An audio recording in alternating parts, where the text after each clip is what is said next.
Soal bagian A, yang pertama, sebutkan dan jelaskan judul drama perilaku konsumen. Judul drama kami yaitu keputusan pembelian sepatu di toko The Sneaker Store. Yang kedua, coba saudara deskripsikan secara ringkas isi drama perilaku konsumen Anda. Deskripsinya, keputusan pembelian sepatu di toko The Sneaker Store. Pada keputusan pembelian sepatu ini menceritakan ada seseorang konsumen yang sepatunya sudah rusak dan konsumen tersebut ingin membeli sepatu yang baru. Tapi di sini konsumen tidak tahu tempat atau toko sepatu yang berkualitas bagus dan harganya terjangkau. Kemudian dia mendapatkan ide, ia menanyakan salah satu temannya di mana tempat toko sepatu yang berkualitas, dan teman tersebut merekomendasikan toko sepatu yang bernama The Sneaker Store. Setelah mengetahui tempat tersebut, konsumen tersebut langsung mengajak temannya untuk melihat sendiri sepatu yang ada di toko tersebut. Singkat ceritanya, setelah sampai di toko sepatu The Sneaker Store, konsumen tersebut langsung memilih sepatu yang ingin dibelinya. Setelah memilih, terjadilah proses tawar-menawar antara penjual dan pembeli. Akhirnya dengan kesepakatan mengenai harga antara penjual dan pembeli. Perilaku konsumen dari drama tersebut, yang pertama itu penanya tempat sepatu yang berkualitas bagus dan harganya terjangkau. Yang kedua, pemilihan model sepatu yang sesuai dengan minat, model, ukuran, dan keinginan dari konsumen. Yang ketiga, proses tawar-menawar harga sepatu antara penjual dan pembeli. Yang keempat itu kesepakatan penentuan harga antara penjual dan pembeli. Pertanyaan yang ketiga, berapa orang yang terlibat dalam drama yang Anda buat dan berapa lama durasi drama perilaku konsumen Anda? Yang terlibat dalam drama yang kami buat yaitu ada 7 orang. Di antaranya ada saya yaitu Julita Litan, yang kedua Ika Martina, yang ketiga Nese Andela, yang keempat Vonelia Viola Casta, yang kelima Mianita Kartika, yang keenam Ona Permatasari, dan yang ketujuh Laura Febrianti. Durasi drama yang kami buat ada 12 menit, 15 detik. Pertanyaan yang keempat itu, manfaat dan pelajaran apa yang Anda dapatkan dari drama perilaku konsumen yang Anda buat? Manfaat yang saya pelajari dari drama yang kami buat yaitu manfaat dari konsumen. Dalam drama tersebut saya dapat mempelajari cara konsumen dalam mengambil sebuah keputusan. Dalam membuat keputusan, konsumen sangat berhati-hati dan tidak tergesa-gesa. Jadi konsumen melakukan menggali informasi mengenai ukuran, kualitas, serta harga. Apakah merek yang mereka tawarkan sesuai dengan apa yang diinginkan oleh konsumen. Sedangkan manfaat yang saya pelajari dari penjual, di mana dalam melakukan penjualan harus ramah kepada semua konsumen, harus sabar dan dalam menghadapi konsumen, dan manfaat yang paling penting, penjual sangat pandai dalam meyakinkan konsumen atau membujuk konsumen bahwa produk yang mereka tawarkan memiliki kualitas yang bagus. Penjual juga sangat bijak dalam menyikapi tingkah laku konsumen sehingga penjual mampu memasarkan produk dengan baik. Pertanyaan yang kelima yaitu, teori-teori apa yang Anda gunakan dalam membuat drama perilaku konsumen Anda? Jelaskan mengapa Anda menggunakan teori-teori tersebut. Teori yang kami gunakan dalam drama kami yaitu ada 2 teori. Yang pertama itu teori kualitas produk, yang kedua teori harga. Di mana di sini kualitas produk merupakan suatu faktor penting yang mempengaruhi keputusan setiap pelanggan dalam membeli sebuah produk. Dengan semakin baik kualitas produk tersebut, maka akan semakin meningkatnya minat konsumen yang ingin membeli produk tersebut. Kualitas produk di sini juga sangat berperan dalam membentuk kepuasan konsumen. Teori yang kedua yaitu ada harga. Karena harga menjadi pemeran yang sangat penting, di mana hubungan antara harga dengan kepuasan pembeli, yaitu harga mempengaruhi keputusan konsumen dalam melakukan pembelian. Semakin tinggi harga, maka keputusan pembelian semakin rendah. Sebaliknya, jika harga rendah, keputusan pembelian berubah semakin tinggi pula. Alasan saya menggunakan teori-teori tersebut karena kedua teori tersebut saling berkaitan satu sama lainnya, dan kedua teori tersebut sama-sama mempengaruhi keputusan pembelian. Pertanyaan bagian B yang pertama, sebutkan dan jelaskan topik-topik yang dibicara dari ketiga video di atas.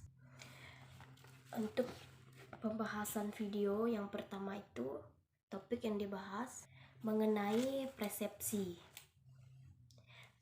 Pada video yang kedua, membahas mengenai 5 faktor perilaku konsumen. Video yang ketiga yaitu membahas faktor-faktor yang mempengaruhi perilaku konsumen. Pertanyaan yang ketiga, jelaskan apa yang dijelaskan oleh masing-masing pembicara dari ketiga video di atas. Pada video yang pertama itu, pembicara membahas mengenai customer perception. Apa sih itu persepsi? Persepsi di sini menurut KBBI adalah tanggapan atau penerimaan langsung dari sesuatu atau proses seseorang mengetahui beberapa hal melalui panca inderanya. Contoh persepsi di sini, jika kan di negara kita menggunakan mobil Pajero itu kesannya mahal dan mewah dan mahal. Dan juga ketika kita mengonsumsi kopi pada tempat yang berbeda, contohnya di Starbucks, orang tuh berpersepsi bahwa kita tuh mempunyai uang yang banyak, padahal sebenarnya bukan orang kaya atau orang yang punya uang saja yang bisa minum di cafe Starbucks. Orang-orang yang tidak punya pun bisa saja minum di tempat yang mewah seperti itu. Tapi karena brand Starbucks itu mahal, jadi orang berpersepsi mengenai orang yang minum di tempat tersebut bahwa mereka itu mempunyai uang yang banyak atau mereka orang kaya. Nah, ini merupakan contoh hasil pembentukan gambaran utuh. Bagaimana kita menseleksi, mengorganisasikan informasi, kemudian kita mengimplementasikan informasi dari apa yang disampaikan marketing dan stimulus-stimulus yang disampaikan marketing, bentuknya suatu gambar yang utuh. Ada juga membahas mengenai stimulus karakteristik. Sensorik elemen itu dibagi menjadi 5. Yang pertama itu visual. Visual itu berkaitan dengan penglihatan kita, seperti persepsi mengenai warna. Yang kedua itu auditory, yaitu terkait dengan pendengaran terhadap suara. Persepsi kita terhadap suara tersebut. Jika kita mendengar suara mobil, kita sudah tahu bahwa persepsi kita, oh ini mobil Pajero misalnya, kita sudah mengenali suaranya. Olfactory terkait indera penciuman atau smell perception. Yang keempat itu gustatory, indera pengecap. Yang kelima itu tekstil, yaitu indera peraba. Di sini juga beliau membahas mengenai visual. Ada warna, bisa saja pada setiap negara warna itu memiliki arti yang berbeda. Contohnya warna merah di barat artinya bahaya, marah, tapi di negara lain seperti di negara Cina itu memiliki arti yang berbeda, yaitu memiliki arti sukacita. Sensasi dan persepsi. Sensasi itu lebih ke proses bagaimana kita mendapatkan stimulus. Sedangkan persepsi yaitu penafsiran dari stimulus yang diterima tersebut. Di sini juga ada teori SOR. SOR itu yaitu stimulus, organisme, dan respon. Dimana di sini stimulus kita terhadap suatu benda, yaitu organisme itu orang. Dimana orang yang memproses informasi yang diberikan marketing, maka akan merespon apakah dia akan menerima produk yang ditawarkan tersebut atau menolaknya. Inilah yang dimaksud dengan teori SOR. Stimulus juga dibagi menjadi 3 bagian, dibagi menjadi beberapa bagian. Yang pertama, seluruh komunikasi atau stimulus fisik yang didesain untuk mempengaruhi konsumen. Yang kedua itu stimulus primer, produk dan komponennya seperti kemasan, konten, properti fisik. Stimulus sekunder yaitu desain komunikasi seperti kata, gambar, simbol, harga, outlet, toko, dan pemasaran. Pengkomunikasian stimulus sekunder pada konsep produk. Ada juga teori Triune Brain, adalah model evaluasi otak dalam 3 fase yang diusulkan oleh Paul de Marsilien 1990, di mana di sini inclusive state itu segala aspek dan informasi yang berhubungan dengan pengambilan keputusan. Emotional state, respon emosional tentang keputusan yang akan dibeli. Survival state, mengambil keputusan berdasarkan input dan neokortek dan limbic system. Ada 2 karakter penting dalam menetapkan stimulus untuk membangun persepsi konsumen. Yang pertama, kemampuan mendiskriminasi antara stimulus. Yang kedua, kecenderungan untuk menganalisis dari satu stimulus dengan stimulus yang lain. Stimulus discrimination yaitu ada di resolve level, kemampuan konsumen untuk mendeteksi varian cahaya, suara, aroma, dan stimulus lainnya. Just noticeable difference, ambang perbedaan dalam membandingkan 2 stimulus. Weber's Law, stimulus awal yang lebih kuat semakin besar pula kesempatan yang dibutuhkan agar stimulus tersebut terlihat berbeda. Contohnya, diskon Rp10 untuk harga 100.000 dan harga 1 juta. Subbinal perception, ambang perbedaan minimum untuk terdeteksi antara 2 stimulus. Persepsi stimulus di bawah level kesadaran absolut, threshold, di mana exposure mungkin tidak mendapatkan perhatian secara komprehensif. Contohnya, gambar kecil di iklan cetak atau shortcut message pada iklan. Stimulus generalisasi akan menyederhanakan brand evaluation. Konsumen tidak perlu membuat penilaian terpisah pada setiap stimulus. Brand loyalty merupakan generalisasi stimulus berdasarkan pengalaman positif di masa lalu. Brand leverage merupakan kelanjutan dari aplikasi family branding. Pada video yang kedua, yaitu membahas mengenai faktor motivasi. Faktor motivasi di sini adalah suatu dorongan atau alasan yang menjadikan dasar segmen seseorang untuk melakukan sesuatu untuk mencapai tujuan tertentunya. Yang kedua itu faktor persepsi. Persepsi adalah suatu proses kognitif yang dialami oleh setiap individu dalam pemilihan, pengorganisasian, penginterpretasikan, dan penafsiran masukan-masukan informasi dan sensasi yang diterima melalui penglihatan, pendorongan, penciuman, sentuhan, perasaan, dan penghayatan sehingga menghasilkan sesuatu. Yang ketiga itu faktor sikap.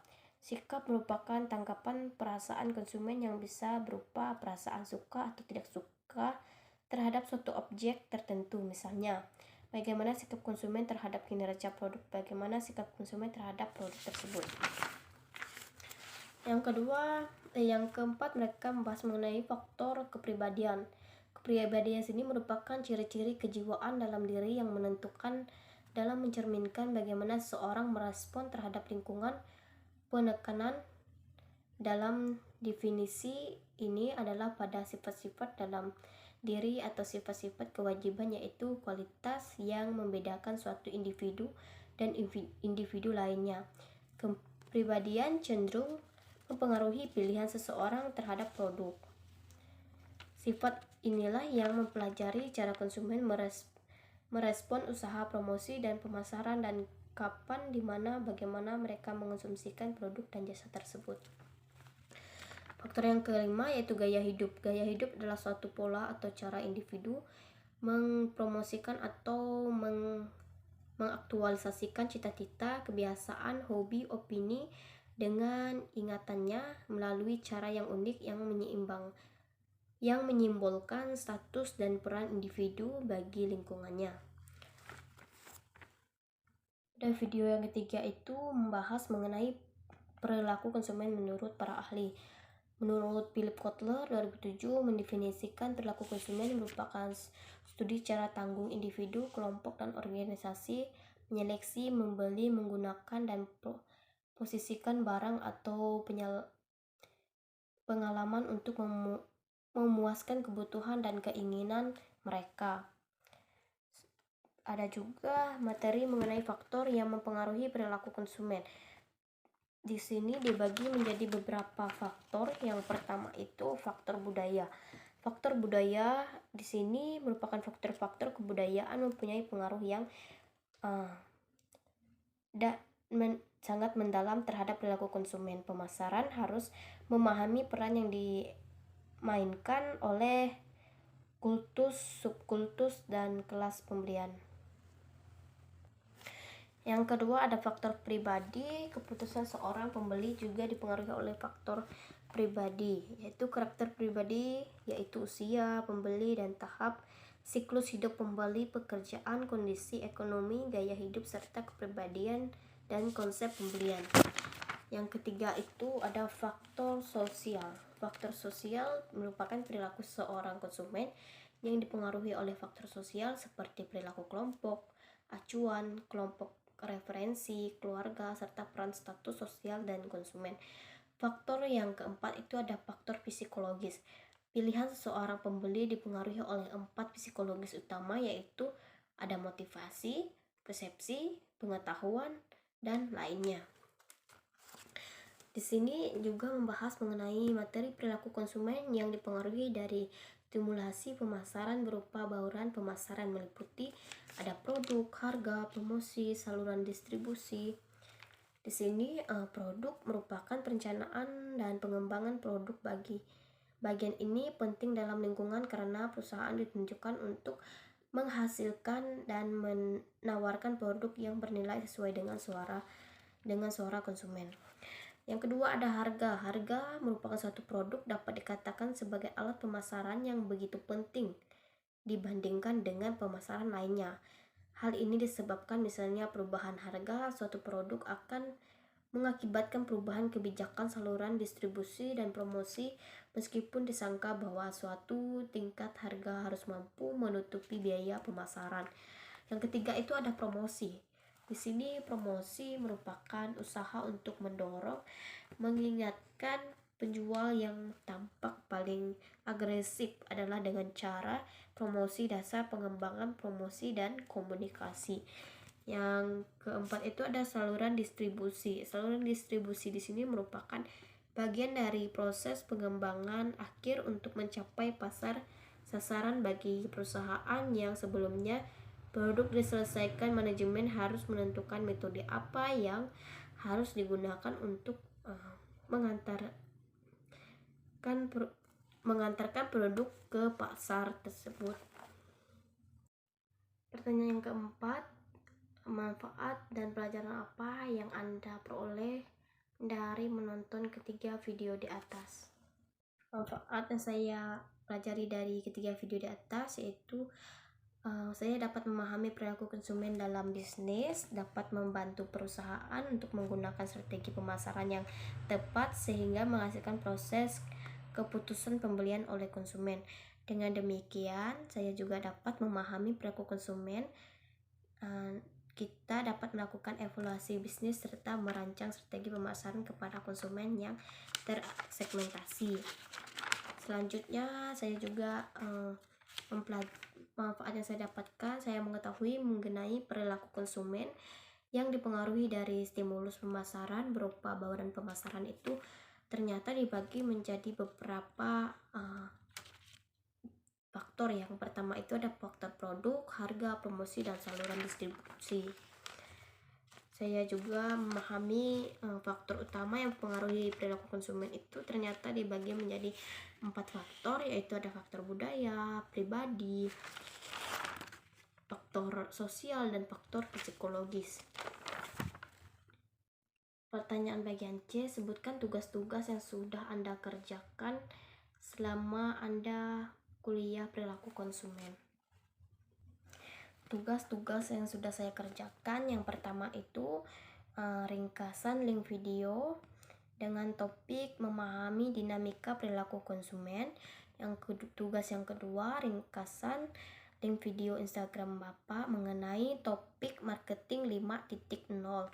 Yang ketiga itu membuat ringkasan dari materi perilaku konsumen, menjelaskan apa itu perilaku konsumen. Yang keempat itu membuat ringkasan materi dari buku Unmarketing. Yang kelima itu tugas membuat drama. Demikian jawaban dari saya, lebih dan kurangnya saya mohon maaf. Terima kasih.